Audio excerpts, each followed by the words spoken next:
By the way, if you are listening to this podcast, it is because of Anchor.fm. Anchor is a free app in the App Store for any mobile device. There's also an app on the computer and a web interface, and it lets you record your podcast right there on that device. You don't have to use like sophisticated Pro Tools or Logic or a mixer board or any of that fun stuff. You just hit a button and you talk about what you want to talk about. I like it.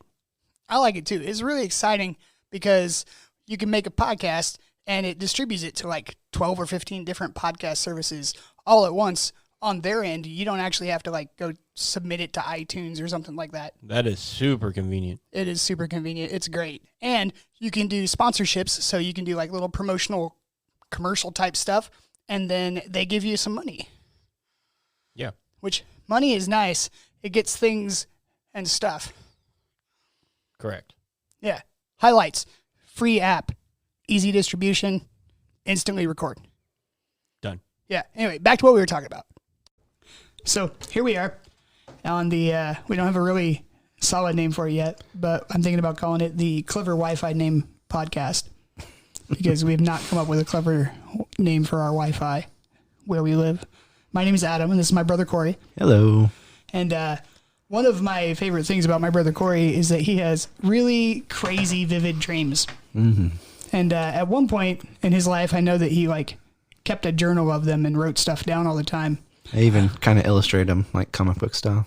Yeah, which is maybe going to be a fun thing that we do in the future. But Corey, have you had any interesting dreams lately? I have the last few nights. It has been where I'd wake up out of one and then like, it was whatever every 4 hours that you wake up when you're stuck in quarantine. And then like I'd go into another one and it'd be equally as nuts or adventures or whatever dramatic. And then I'd wake up again or something and it was 5 a.m. and then I'd hit another one for a couple hours. Actually, the last few days I've been actually like, so for the last month since moving, I've been waking up pretty much regularly every single morning at 7 o'clock, no matter what, even if I want to sleep till 9 or 10, because I'm not doing anything during quarantine. Super weird, right? Yeah. So I used to be able to sleep till whenever I felt like waking up, but I guess it's because I actually have windows in this apartment and sunlight. Maybe that's making me wake up. But anyway, the last couple days, like 3 or 4 days, I've actually been able to turn over and go back to sleep, even though it's sunny out. Nice. Till like 9 o'clock. I'm not able to do that. Yeah. For the last, like, after 7 o'clock in the morning, I'm trying to sleep, but I'm not. I'm just laying there. Yeah. That's what it has been. And then, like, I'd just be like, whatever, I'm not going to sleep. So I get up and eat breakfast and watch Looney Tunes or something. But yeah, there's been, when I wake up like that, it's like, it's hard to remember the first or second set of dreams, even though they were pretty nuts. Right. Because all my dreams are action adventure or zombie killing or something, usually within a day or two of watching a zombie movie or something, I'll have a zombie dream or playing a video game. If I play like Zelda for 12 hours a day, and I'll have a Zelda dream or something like that, or something. Not like that ever happens, right? Something that it's not exactly Zelda, but like it'll be the same gameplay, Yeah, slash with the sword, yeah. Wander around aimlessly for several hours. Yeah. Complete quest. Yeah, or 3 side quests and never really move the story along at all.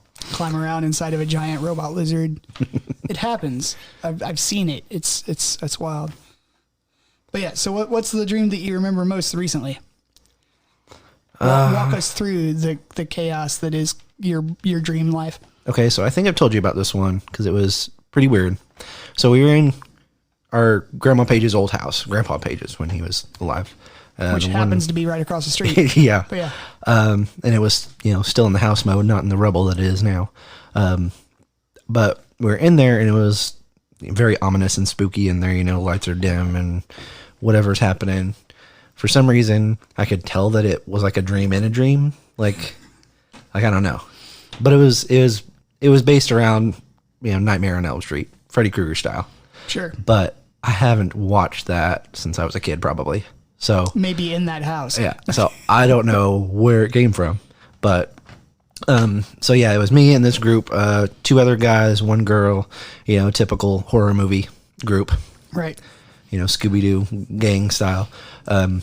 So we were going through, and for some reason we were compelled to go into the garage area, which, you go over and across the other side of the sunken living room, which was really awesome.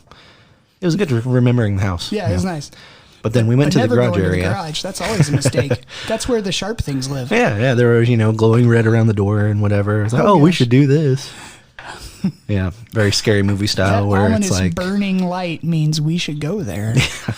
Oh, when you're watching a movie, you're like, duh, that's a trope. But in the dream, it was like, oh, I'm drawn to this. Actually does make sense. Now I know why they do that. I really feel like I should open this door. I'm afraid of the dark, and that fire-like red light is obviously a well-lit room, and I should go there. Yeah. Yeah. Okay.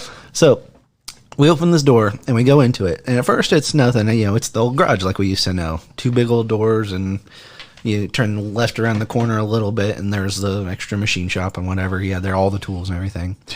And then, we're all in the garage and I'm the last one in, coming down the stairs a little bit. And then, this creepy voice starts coming over, whatever. I guess we all could hear it. But it was the Freddy Krueger voice. I'm like, oh no, we're stuck in a nightmare. So we start, freaking out, like, what are we going to do? How are we going to do this? And then from the corner above the door, a big Freddy Krueger hand, like, comes down and tries to start scooping us up or slashing at us or whatever. And my instinct, I guess, in a horror movie is to fight back. Right, because the giant disembodied sword hand is easily defeatable with no weapons or anything. Yeah, obviously. Yeah, of course.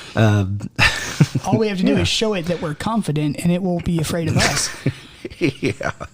So I don't know. I guess, like I said, my instinct, I guess, is to fight back in these situations. In most of my dreams, it's like, I'm going to beat the crap out of this thing. Only in dreams, not in real life. Well, like in a video game, my approach is swing that sword and just go for it. Right. Even in like stealth games, I'm just like, forget the stealth. I can't do stealth. Slice, slice, slice. Or, guns in all hand. So anyway, in this dream, I reached for the closest weapon, which was the blade of a hacksaw. You know how it's got the metal ring and then just the blade that goes across it that you undo? It was just the blade. So I got up there on the arm and I started sawing at that big arm that was hanging from the ceiling. And it's the size of a tree trunk, so it's just this ridiculous thing. So I was like, slicing at it. And after probably about 30 seconds of me going at this thing while it's wriggling around trying to slice the other guys in my group, and they're not doing nothing, by the way. They're over on the actual garage floor. And no, it's going to get us. Yeah, being the normal scared teens while I'm, taking control of my dream or whatever, doing different action that would normally be. Of course. After about 30 seconds and, Freddy Krueger blood everywhere from sawing at his rear wrist.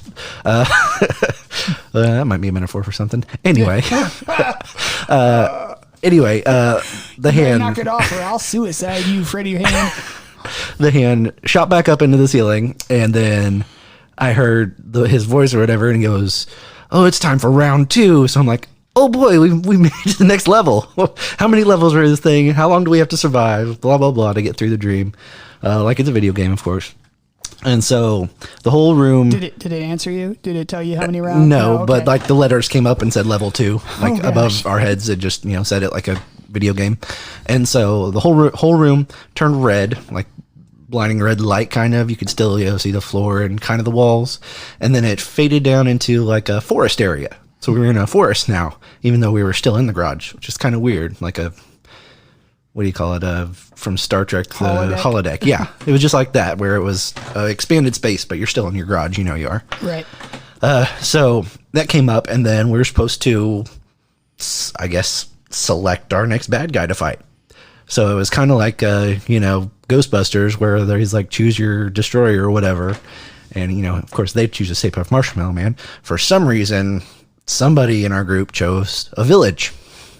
Because there was, I don't know, it seemed like there were options. Like you could pick option 1, 2, 3, whatever. Somebody picked village people. So suddenly, all these villagers came out of the tree line and stuff, and started beating the crap out of the other guys in my group. One of the guys was smart enough to pick up like there was another tool, like a wrench or something from in the garage, because I don't know why there were still tools around, because we were in the forest, but there were still tools around. So one guy picked up a big wrench and actually fought back a little bit, but they were coming in a crowd, so there was like 3 or 4 guys on him. Eventually he started getting beaten down. I had the big tree shears at that point.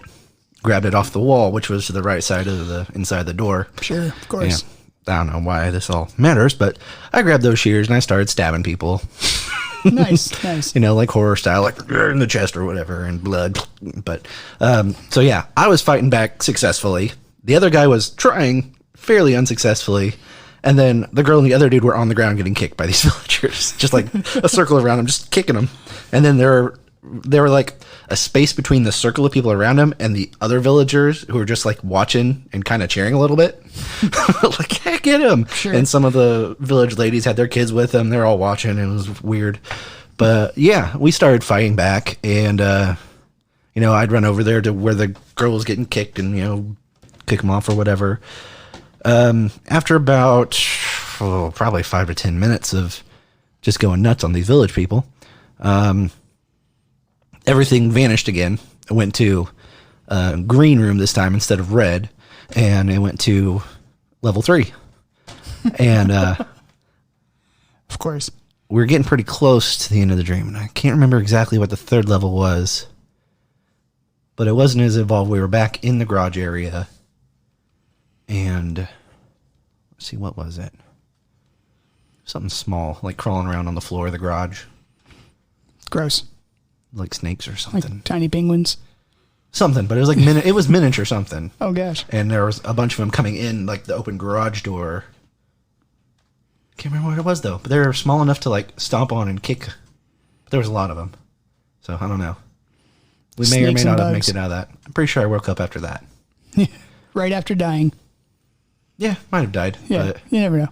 I usually wake up just before I'm about to die, so that might have been it. But I don't know. I never really die in dreams.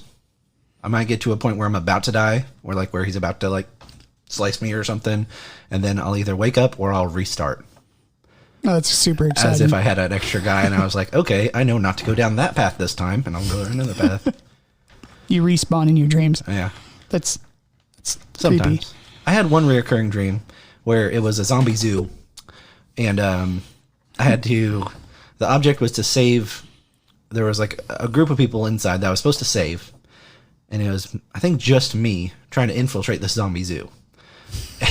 So you were like trying to Yeah. pretend that you were a zombie? Yeah, I don't know. Or the zombies were in the cages? Yes, Okay. there were people zombies and there were animal zombies, and it wasn't set up like a normal zoo. It was more like, I don't know, kind of like a pins, just like right next to each other, just like chain link across, and then like little chain links separating them around the outside of this circular zoo that had wooden walls, kind of not really Jurassic Park style, but you know, kind of big, like that big gate All right. was one of those, but it was all like wood and like You sure this wasn't just like a testing facility where they were creating zombies? could have been Okay. virus outbroke, and Yeah. that's probably more likely, but But it felt like a zoo yeah. because you could feed them, you know, Yeah. if you had extra brains laying around. Well, yeah, my object was to sneakily get in there the first time I tried it. So, you know, I would go between different cages and stuff, and the zombie lion or whatever would against the cage and move the chain link and stuff, and I'd be ducking and stuff and go around. And on the stealth one, I found the people, but I couldn't get them out. They were hiding underneath, you know, somewhere, whatever. But I found them, and then I tried to sneak them back out the same way I came. Didn't work, because we got overrun by zombies. I don't know if they followed me or what, but yeah, that was a failure. So at that point, you know, we all got eaten. I was probably the last one to get eaten, just cinematically, so I could see everyone else get eaten. Sure. And then I respawned outside of it. So I was like, I'm gonna try a different approach. So I went around the outside of the facility, and it was woods all around. It was like really foggy, and then there were like people zombies out there. So I thought, these are the guys that must have got in and stopped me from completing my mission. So I went through on the outside killing zombies. It's like, oh, I can thin these guys out before I do the rest of the mission. So yeah, there's always a mission or something. Right. I don't know why. Like, it's not given to me, but I just inherently know I have to save these people, or I need to head that way, or whatever. So in your dreams, you're compelled to be heroic. Yeah, for the most part. I wonder if that's part of your dreams or if that's part of your character and you couldn't not do that in a dream. Maybe. Interesting, terrifying, whatever. It's one of those things. There was one dream Oh gosh. where I was in the Scooby-Doo gang, but we were tracking down an actual serial killer. Oh. And he was very... That's a movie idea right there. he was one of those 2 steps ahead of you at every turn kind of serial killers, but we were like in a... Not like a London town, so he's more like a slasher, I guess. But, All right. so it starts out, me and the gang or whatever, and then like he set traps for us and stuff. Like, so we'd like, every couple turns or whatever, or between every couple buildings, one of our gang would get taken out, and our gang was one person shorter, because they died in some gruesome way. That's hardcore. I think one of them was like a spring trap where it caught his leg and flipped him up, and he was hanging there and sliced open for some reason. I don't know. Freddy died first usually. Well, he deserves it. Yeah. Stop wearing ascots, man. But then I actually wasn't. I was Shaggy, and I had Scooby with me for some reason, and we weren't the last to die. I think Velma survived longer than us, but we did get killed.